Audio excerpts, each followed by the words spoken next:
Melba, bonjour. Bonjour, Merci de m'accorder cet entretien. mais ça fait plaisir. On va commencer, tout en douceur. Comment es-tu venu à la musique ou comment la musique est-elle venue à toi? Waouh, c'est une bonne question. Mes parents sont musiciens déjà, donc Mmh. forcément, je pense que ça aide un peu à l'envisager Mmh. et après, ben, c'était tout simplement la meilleure manière d'exprimer mes émotions, donc ça s'est imposé à moi et voilà. OK, et donc, tu es né et tu as grandi dans la Drôme, Oui, et quel souvenir tu en gardes? pour moi, c'est un endroit assez magique. En fait, j'ai Mmh. grandi à moitié dans la Drôme et à moitié à Feyzin. Ouais. Et du coup, bah, je suis assez heureuse en vrai d'avoir, grandi à la fois en ville et à la campagne et je kiffe bien les 2 et après à Rome, bah, c'est magique. Enfin, je sais pas, si vous Ouais. connaissez, mais Ah, je connais, j'ai je suis même de pas Cré tr à la base, donc je connais bien. ah OK, bah, voilà, bah, Val de Drôme, Mmh. c'est magique OK. et voilà, j'ai pas envie de faire trop de publicité, parce qu'après Après on va avoir plein de touristes, surtout les ça va Parisiens être et trop tout. pollué, quoi. Puis en 2020, il y a eu l'aventure The Voice. Ouais. Ça s'est passé comment? Tu veux m'en parler? Oui, je te disais que, en fait, la télé, l'univers de la télé, ça m'a pas trop plu. Ouais. Moi, je viens du milieu du spectacle vivant. J'ai grandi dans des coulisses, Mmh. donc j'ai l'habitude d'avoir un peu les secrets, quoi, le derrière des tours de magie et là, c'était pas le cas parce que je pense qu'ils peuvent pas montrer, en fait, même aux candidats un peu le vrai envers du décor et ça m'a gênée. Mmh. Je me suis pas sentie bien pour cette raison. Après, Mmh. c'est quand même une expérience qui a été super, bénéfique pour moi parce que ça m'a fait me sinon, artistiquement, tu vois, je savais pas trop qui j'étais, je pense, avant Ouais. de le faire et du coup, ça m'a mis dans la tronche que vraiment, je savais pas et que j'avais pas encore formulé, Mmh. vraiment mes influences et cetera donc c'est quand même ultra bénéfique et après c'était pas très agréable. D'accord. Tu J'ai l'impression que tu favorises, la scène avant tout, parce que tes dernières sorties sont assez, anciennes. Mmh. Je crois que le dernier, c'était Amazon? Non? J'ai sorti un EP en novembre, 2024 Ouais. et j'ai ressorti en acoustique, en septembre 2025 Mmh. avec, 2 bonus, mais c'est vrai que moi je suis plus à l'aise sur scène qu'en studio, Mmh. mais j'y travaille et je vais sortir de plus en plus de sons, de plus en plus rapidement et tout parce que ça m'a saoulée de pas sortir de musique pendant Ouais, 5 ans. c'est vrai, ouais. Mais bon, c'est la vie d'artiste, artisane, qui travaille avec pas beaucoup de sous et Mmh. cetera. Et tu as des projets en cours, Oui, je compte sortir un EP en mai 2026 Mmh. et un album en 2027 et OK. donc il y a des singles qui vont commencer à sortir dès le mois de décembre et après ça, je vais sortir un clip d'une chanson qui est qui est sur mon EP d'avant, mais le clip a été très long à tourner parce que, on a tourné dans des lieux un peu, difficiles d'accès Ouais. en termes d'administration. Mmh. On a tourné dans l'hôtel de ville de Lyon et dans un musée des beaux-arts, donc ça a OK. pris pas mal de temps avant d'avoir les autorisations et cetera. Mais Mmh. je vais quand même du coup sortir ce clip, 1 an après avoir sorti la chanson, mais je suis très contente. OK, et quel est le concert auquel tu as assisté et qui t'a le plus marqué? Oh! Waouh, ça c'est une belle question. Ouh là, il y en a plein qui se bousculent dans ma tête. Heu, Waouh, ça c'est une question très difficile. Je pense que Iseult m'a mis une énorme claque il y a quelques années, Mmh. à la Comédie Odéon à Lyon. Mmh. C'était vraiment impressionnant.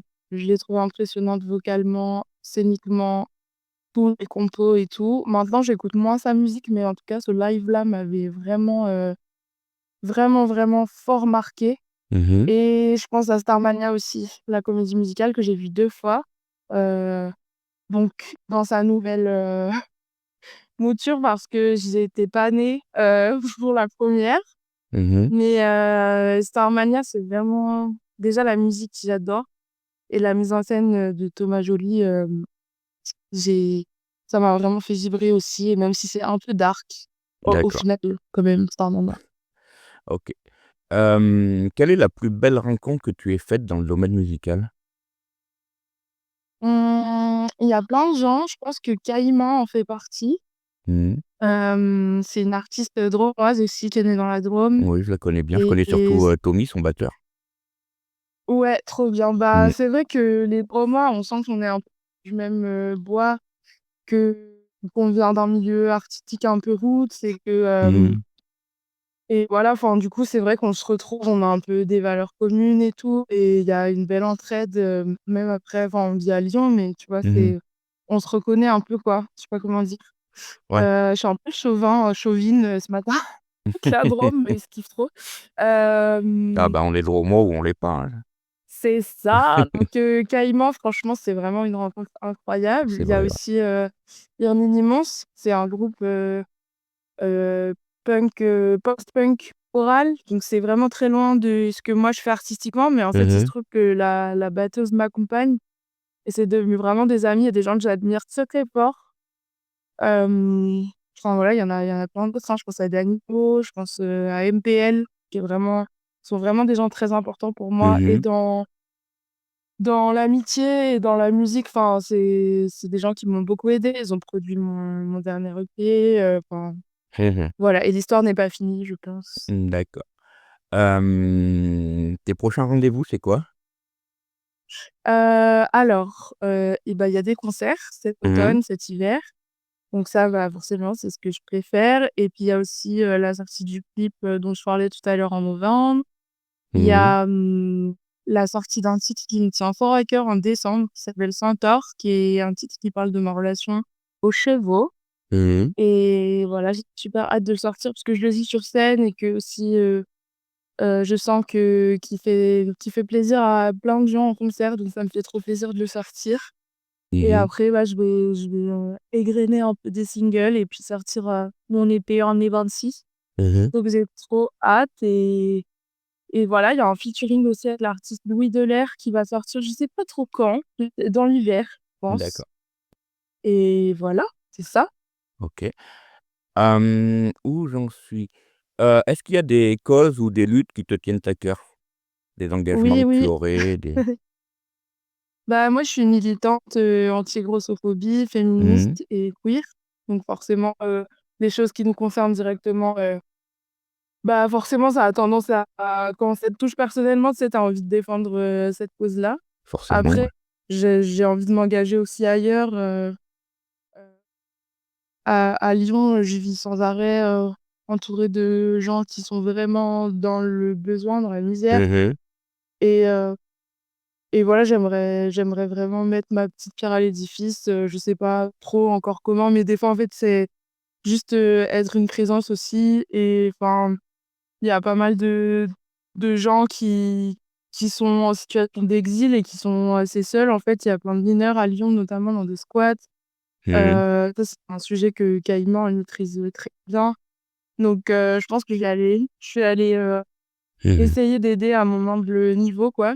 Ouais, Mais sinon, c'est vrai que, bah, les luttes féministes anti-grossophobie et pour les droits, LGBT forcément me concernent. Donc bah, mmh. c'est des choses que je vais avoir tendance à mettre en avant indirectement dans mon travail parce que j'écris Ah pas ouais? des chansons engagées, je pense pas.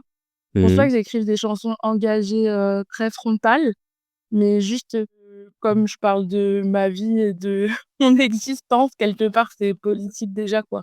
Oui, de toute façon, Donc tout est politique dans la vie, forcément. à peu près tout. Comment? Tout est politique dans la vie. C'est Quoi qu'on ça, fasse, et mon corps est politique, mon existence est mmh, politique, donc ça transparaît forcément. oui, forcément, ouais. Bon, on va repartir sur un sujet, plus léger. On trouve quoi dans ta playlist en ce moment? J'écoute énormément Saya Gray, Mmh. toujours, beaucoup Rosalia, toujours, qu'est-ce que j'écoute beaucoup? Un artiste qui s'appelle Bawika, c'est de Ouais. l'électro très organique, Mmh. hem et j'ai d'artistes françaises, Yoa, Kalita, heu, Mmh. ouais, c'est pas mal ça. Ouais, OK. Est-ce qu'il y a une question que je ne t'ai pas posée, mais que tu aurais aimé que je te pose? Non, Non? pas du tout. Du coup, j'aurais pas de Non. réponse. Hem, Tu n nous arrivons donc au terme de l'entretien, je te remercie. Je bah, vais te merci beaucoup laisser à la toi. parole. Qu'est-ce que tu souhaites dire à celles et ceux qui vont nous écouter? J'aimerais vous dire Mmh. de prendre, le pouvoir, de pas avoir peur de Mmh. prendre le pouvoir et que, y a plein de choses qui nous appartiennent, que les institutions, elles sont à nous et que c'est le moment. OK. Eh bien Melba, merci et à bientôt. Merci beaucoup.